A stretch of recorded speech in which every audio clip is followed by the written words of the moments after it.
ठीक है भाई, परेशान नहीं होना, आप लोग आ रहे हैं, परेशान नहीं होना आप लोग। अरे भैया एक ले लो ना आराम से। ये कौन है, किसके साथ है?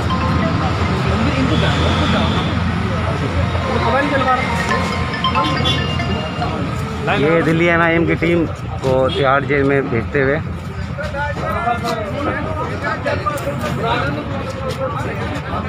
ये सब दिल्ली MIM की टीम तिहाड़ जेल जाती गई।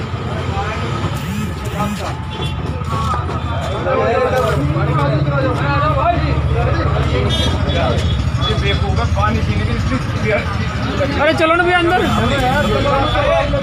अरे चलो भैया, हेलो भाई साहब।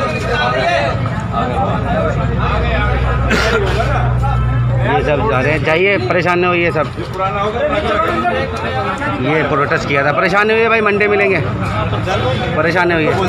जी जी जी ठीक ठीक ठीक है, सेटिंग करके जाओ, पैसे चाहिए भाई। ठीक है भाई, परेशान ना होइए, आप लोग मंडे को सब मिलेंगे, परेशान ना होना कोई भी। ठीक है ठीक है ठीक है, आप लोग परेशान ना होइए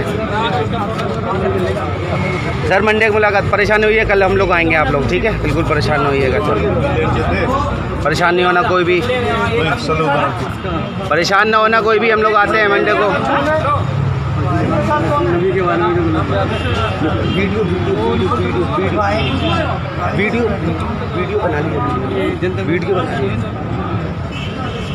ये दिल्ली MIM टीम को देखिए यहाँ पर शरबत पिलाते हुए, पानी अंदर जाने से पहले। ये तो बहुत नेक काम हो रहा है, ये पुलिस वालों की तरफ से हो रहा है।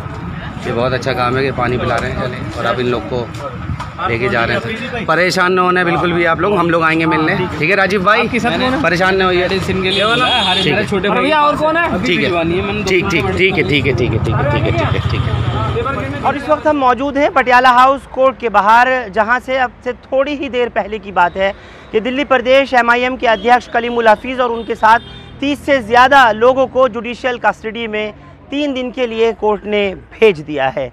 कुल मिलाकर के जो कल गुस्ताखे रसूल नुपुर शर्मा के और साथ ही साथ जो नवीन कुमार जिंदल को लेकर के जंतर मंतर पर और पार्लियामेंट स्ट्रीट थाने के बाहर हंगामा हुआ, और पूरे दिन की जो तस्वीरें थी वो आप तमाम लोगों ने देखी। रात में गिरफ्तारी डाली गई और अब जिस तरीके की बात सामने आई है कि पटियाला हाउस कोर्ट से भेज दिया गया है इन लोगों को 3 दिन की न्यायिक हिरासत में जुडिशियल कस्टडी में। इस बारे में बात करने के लिए मेरे साथ मौजूद हैं एडवोकेट मुजीबुर रहमान, जो कोर्ट में उस वक्त भी मौजूद थे, उनके अलावा और दूसरे एडवोकेट्स की भी टीम मौजूद है जिन्होंने MIM की तरफ से इस केस को रखा। पूरी बात मुझे बताएं, कोर्ट में आज हुआ क्या और उसके बाद फिर कोर्ट का क्या फैसला रहा? कोर्ट में यहाँ तकरीबन उनको 11 बजे लेकर आ गए थे, 11 बजे के करीब तकरीबन यहाँ लिया है उनको, और हमारे लोग यहाँ मौजूद थे, जबकि हमें बताया गया था कि तकरीबन 2 बजे लाएंगे और कोई टाइम हमें दिया नहीं गया था। लेकिन फिर भी हम यहाँ स्टैंड बाई में हमारी टीम थी मौजूद, सत्यम त्रिपाठी थे, आरिफ थे और बाकी लोग यहाँ मौजूद थे, रुखसार आलम एडवोकेट। तो यहाँ पे जब उनको लेकर के आए तकरीबन 11 बजे, तो 1 बजे तक कार्यवाही चलती रही 2 घंटे की, और 2 घंटे कार्यवाही चलती रही। यहाँ पर हमारा 1 घंटे का आर्गूमेंट हुआ हमारा, और उसमें मैंने आर्गूमेंट किए, रुखसार अहमद साहब एडवोकेट उन्होंने आर्गूमेंट किए, सत्यम त्रिपाठी ने आर्गूमेंट किए और मोहम्मद आरिफ ने भी आर्गूमेंट किए, अपने अपना पार्ट जो हमने दिया था वो किया। और हमने ये उसके अंदर जो धाराएं लगाई हैं, पुलिस ने 353 लगाई है, उसमें बोला कि भाई ये नॉन अवेलेबल है, इसके लिए जो है लगेगी। तो उसके अंदर जो सज़ा का प्रावधान है वो 2 से 3 साल के बीच में है। और जो हमने जज को कहा, हमने एक सबमिशन दिया कि भाई जो अर्नेश कुमार वाला जो वर्डिक्ट है सुप्रीम कोर्ट का, Arnesh Kumar versus state of Bihar, उसमें सुप्रीम कोर्ट का जो फैसला है उसमें यह है कि भाई 7 साल से कम की सज़ा वाले लोगों को जो है वो आप डिफ़ॉल्ट बेल दें। और ऊपर से जो कोरोना के चलते हुए सुप्रीम कोर्ट ने गाइडलाइन दी थी कि जेलों को डीकंजस्ट किया जाए, वो गाइडलाइन भी अवेलेबल थी, वो हमने कोर्ट में सबमिट कराई MM कोर्ट में। लेकिन कोर्ट ने हमारी इन चीज़ों का संज्ञान नहीं लिया, और कोर्ट ने एक जर्नल FIR जो पुलिस लेकर के आई थी 6 पेज की, उसमें जर्नल ये लिखा था कि ये 30 लोगों को उसमें दोषी बनाया गया है। AIMIM के प्रेसिडेंट हैं उसके अंदर, और आफ्ताब रिजवी साहब हैं एक, जो मुमताज़ आलम रिजवी जो मीडिया कोऑर्डिनेटर भी हैं और स्पोक्स पर्सन भी हैं। उसके अलावा एक राजू रियाज हैं जो स्टेट सेक्रेटरी हैं IMM के, उनको बताया कि भाई ये दोषी हैं, और इन्होंने एक पुलिस वाले की तो वर्दी फाड़ी है जो ये पुलिस ने जो है एलिगेशन लगाया, और साथ में 4 पुलिस वालों को इंजरीज़ आई हैं, इंटरनल इंजरीज़ हैं, इसलिए दिखाई नहीं दे सकती। तो हम इस चार्जशीट को हमने जज के सामने रखा कि भाई इंटरनल इंजरीज़ है, एक भी इंजरी ऐसी नहीं है कि वो ओपनली दिखाई। कैसे आ गई है अभी? सॉरी जी, इसमें जो एफआईआर में रखा गया, एफआईआर में ये बताया उन्होंने कि भाई इसमें इन्होंने एक पुलिस वाले की वर्दी फाड़ी है, उसकी पुलिस वाले की वर्दी फट गई हाथापाई करने में, और इन 30 लोगों ने वर्दी फाड़ी है एक पुलिस वाले की, दूसरी 4 पुलिस वालों को जो है चोट आई है, इंटरनल इंजरी हुई है। तो इंजरी दिखा नहीं सकते हैं क्योंकि वो इंटरनल है और इंटरनल इंजरी है। तो ये बहुत आसान है पुलिस वाले को कहना कि हमें मारा है चोट, हम इसलिए नहीं दिखा सकते कि एक इंटरनल इंजरी है। और जहाँ पर 30 लोगों ने एक पुलिस वाले की वर्दी फाड़ी, सिर्फ एक ही की, जबकि वहाँ 50 पुलिस वाले मौजूद थे। अगर वर्दी फाड़ने की बात होती तो कई सारे पुलिस वालों की वर्दी वहाँ पर फटती। तो हमने जज से ये भी कहा कि किसी एक ने फाड़ी होगी, किसी 2 ने फाड़ी होगी, किसी 3 ने फाड़ी होगी। 30 के 30 वर्दी फाड़ रहे थे और 30 के 30 जो है मार रहे थे। तो ऐसा नहीं हो सकता है ना कि सबने वो क्राइम किया हो। तो आप एफआईआर हुई है, सबने वो क्राइम किया हो, ऐसा तो नहीं हो सकता ना। तो आप इंडिविजुअल फर्द के ऊपर सुनिए, क्राइम तो एक इंडिविजुअल के ऊपर होता है कि उस फिर क्या करा जज ने? हमारे जज ने कोई रेस्पॉन्स नहीं किया इस चीज़ को लेकर के, और किसी तरीके का कोई क्रॉस क्वेश्चन हमसे नहीं किया।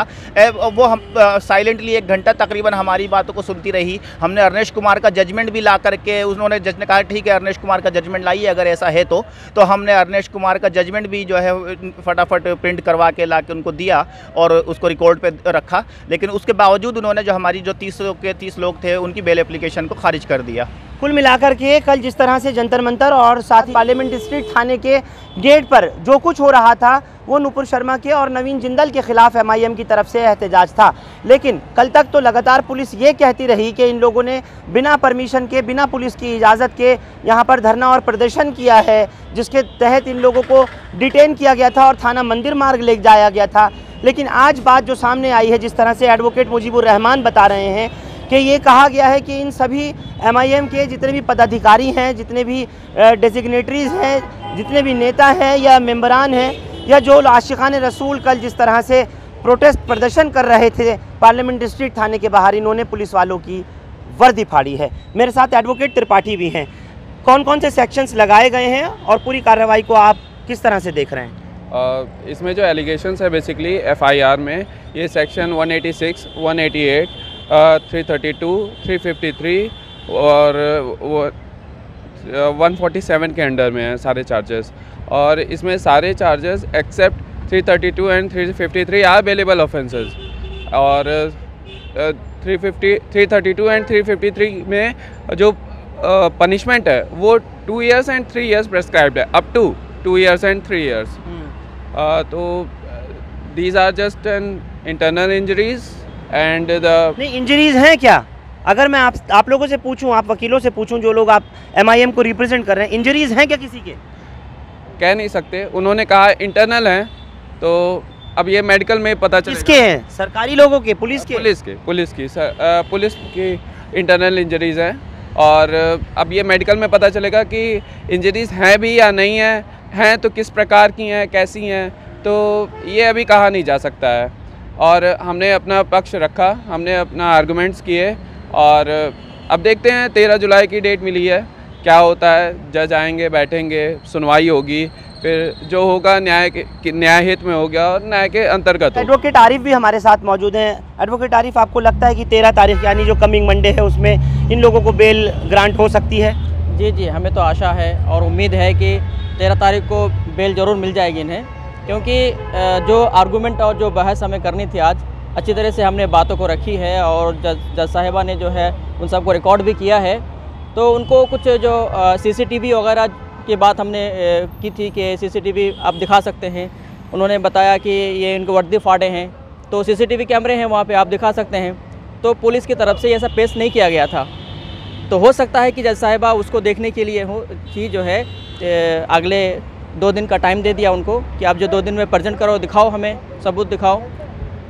अब हमारे पास फाइनल जजमेंट ऑर्डर आया नहीं है, वो देखने के बाद ही हम बता सकते हैं कि किस बुनियाद पर जो है फाइनली जज साहिबा ने आगे 2 दिन के लिए उसको बढ़ा दिया है। बिल्कुल, क्योंकि कल शनिवार है, सैटरडे और संडे की छुट्टी, और फिर मंडे को 13 तारीख को एक मरतबा फिर से यहीं पटियाला हाउस कोर्ट में इस मामले की सुनवाई होगी। मैं आप पर दोबारा से आता हूं और अपनी बात को जल्द से जल्द कंक्लूड करना चाहूँगा। मुझे ये बताइए कि जो वर्दी फाड़ने की बात है पुलिस वालों की, उसका कोई एविडेंस वगैरह सामने नहीं था? नहीं, देखिए इस तरीके का तो हुआ कुछ भी नहीं था। अगर ऐसा हुआ था तो सबसे पहले मैं समझता हूं कि पुलिस उसको लेकर के आती। जिस तरह पुलिस जो है वो फटी हुई वर्दी को सीज करके लेकर आई, जिस तरह पुलिस जो है वो 4 लोगों को इंटरनल इंजरी लगी उसकी MLC बना के लेकर के आई, तो अगर उनके पास कुछ ऐसी वीडियोज़ होती हैं, 50 कम से कम कैमराज थे डिफरेंट न्यूज़ चैनल्स के और सोशल मीडिया में लोग भी डाल रहे थे, तो वो कोई ना कोई वीडियो वहाँ से निकाल के ज़रूर लेकर के आती अगर ऐसा हुआ था। तो पुलिस ने कोई सब्सटेंसिव पीस ऑफ एविडेंस अपने सपोर्ट में नहीं रखा कोर्ट के सामने। नहीं तो इस तरह के झूठ के आधार के ऊपर काम हो जाता है, बिना उसके बगैर कुछ देखे पुलिस कुछ प्रोड्यूस नहीं कर रही और कोर्ट में लाते ही कल पूरी रात रखा थाने में और उसके बाद आज लाया और ये कह दिया गया, सिर्फ कह देने भर से या फिर कुछ सबूत वगैरह भी दिया जाता है अदालत में? उन्होंने वहाँ कल उनको तकरीबन 11 से 11:30 बजे के बीच जो है अरेस्ट किया था पुलिस ने सुबह दिन में, लेकिन अरेस्ट जो दिखाया गया है चालान के अंदर वो रात के 10:30 बजे का दिखाया गया है। तो तकरीबन ये समझ लीजिए कि 10-11 घंटे जो है वो इलीगल डिटेंशन कही जाएगी। वो रिकॉर्ड पे है, कैमराज लोगों के रिकॉर्ड कर रहे थे कि किस टाइम उनको पकड़ा जा रहा है। दूसरी चीज़ ये एक कोर्ट की विजडम का सवाल है, इसके ऊपर मैं नहीं कह सकता कि वो कहीं कोर्ट की विजडम डिसाइड करती है कि वो चीज़ों को कैसे देखना चाहता है।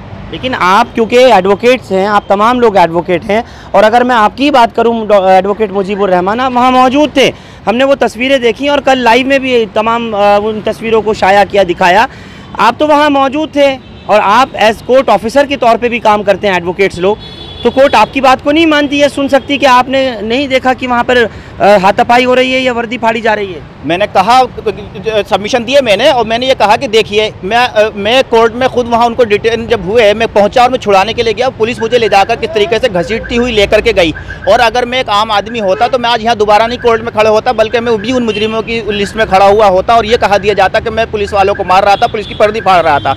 मैंने वीडियो निकाल के वो दिखाई, फरहान आपने भी अपने चैनल पे वो वीडियो चलाई थी कल, कि किस तरह से मुझे लेके जाया जा रहा था। अगर ऐसे में किसी पुलिस वाले की वर्दी फट भी जाए, अगर फट भी सकती है, तो इसमें मेरी गलती नहीं है। पुलिस वाले जिस तरीके से लोगों को लेकर के जा रहे थे, ये पुलिस वालों की ही गलती थी। अगर वर्दी फटती भी है या नहीं भी फटती है तो क्लियर कट, लेकिन जज ने उसको देखने से मना कर दिया, वो सर नीचे कर लिया, बोली मुझे नहीं देखनी है ये वीडियो, तो मैंने वो वापस अपना मोबाइल जो है वो नीचे रख लिया। तो कुछ प्रेशर या दबाव लग रहा है आपको अदालत पे? भाई देखिए, आज जैसा माहौल है देश के अंदर, जिस तरीके की सोच काम कर रही है हर चीज़ के पीछे, जिस तरीके से सिस्टम पूरा एक तरफ को बायस होता चला जा रहा है, तो ऑब्वियसली एज एन इंडिविजुअल, क्योंकि जो जज है वो भी एक ह्यूमन है, उसकी भी अपनी एक साइकोलॉजी होती है, उसके भी अपने फेयर्स होते हैं, चीज़ें होती हैं। लेकिन हम फिर भी अपील करते हैं कि जजेस को जस्टिस डिलीवर करना चाहिए, चाहे कुछ भी सिचुएशन हो, कैसे भी प्रेशर हो, कैसा भी सिनेरियो हो। अब फिलहाल ये तमाम लोग कितने हैं टोटल और कब तक पेश हो जाएंगे आपको लग रहा है? देखिए, ये 30 लोग हैं टोटल, और ये अब 13 तारीख को यहाँ लेकर के आएंगे मंडे को, और मंडे का टाइम दिया है। हम बेल बना रहे हैं अभी, फिर मंडे को फिर बेल लगाएंगे दोबारा से, और विद न्यू एविडेंसेस के साथ हम आएंगे। जो पुलिस ने थ्योरी यहाँ रखी है उसको अगेंस्ट में हम एविडेंसेस लेकर आएंगे और इंशाल्लाह देखते हैं बेल मिलेंगे, बिल्कुल चैलेंज करेंगे। कुल मिलाकर के जिस तरह से इन सभी एडवोकेट्स ने बताया है इस पूरे मामले को, और ये कहा है कि कोर्ट के अंदर अब चैलेंज किया जाएगा, उस तमाम तथ्यों को रखा जाएगा जो पुलिस ने FIR के तौर पर यहाँ अदालत में पटियाला हाउस कोर्ट में जज की टेबल पर रखा। अलावा उसके जो FIR की गई है उसमें बेलेबल भी और नॉन बेलेबल दोनों ही सेक्शंस लगाए गए हैं। कुल मिलाकर के नुपुर शर्मा के खिलाफ आवाज़ उठाना या फिर नवीन जिंदल के खिलाफ आवाज़ उठाना, जिसकी दलील ये दी गई है पुलिस की तरफ से कि बिना इजाज़त के जंतर मंतर के जैसे इलाके में या पार्लियामेंट स्ट्रीट थाने के इलाके में जहां पर धारा 144 लागू रहती है, उस जगह पर क्यों धरना और प्रदर्शन किया गया, पुलिस के मना करने के बाद भी क्यों किया गया, इन तमाम चीज़ों को लेकर के पुलिस ने या तो अपनी झुंझलाहट निकाली है या फिर अलावा उसके अगर कुछ ऐसा था कि हाथापाई हुई और वहाँ पर चोटें लगी हैं, पुलिस वाले चोटिल हुए हैं, वर्दियाँ फटी हैं, तो कम से कम अदालत के सामने उन तमाम सबूतों को भी रखना था, और नहीं रखा तो वो फिर कब रखेंगे ये 13 तारीख को ही फैसला होगा। लेकिन इन तमाम वकीलों ने कहा कि हम लोग पूरे तौर पर इस केस को चैलेंज करेंगे और अदालत के सामने रखेंगे कि एक बात दिखा दिला करके पुलिस के जिस तरीके के हालात थे, जैसे एडवोकेट मुजीबुर रहमान खुद भी कह रहे हैं कि जिस वक्त इतने कैमरों के बीच में, इतनी मीडिया के बीच में इनको वहाँ से घसीट करके ले जाया जा रहा था, तो पुलिस की वर्दी खुद फट सकती है, ना कि उन प्रदर्शनकारियों के ज़रिए जो वहाँ पीसफुल प्रोटेस्ट करने के लिए MIM के लोग पहुँचे थे। आप लोग पटियाला हाउस कोर्ट से हमारे साथ इस खबर पर जुड़े, आप सबका बहुत शुक्रिया। हिंदुस्तान लाइव फरहान याहिया यूट्यूब पर सब्सक्राइब कर सकते हैं और क्लिक कर सकते हैं बेल आइकन हमारी खबर की पहली नोटिफिकेशन के लिए। फेसबुक पर हमारा page Hindustan live Farhan Yahiya follow और लाइक कर सकते हैं। बहुत बहुत शुक्रिया। Thank you for now.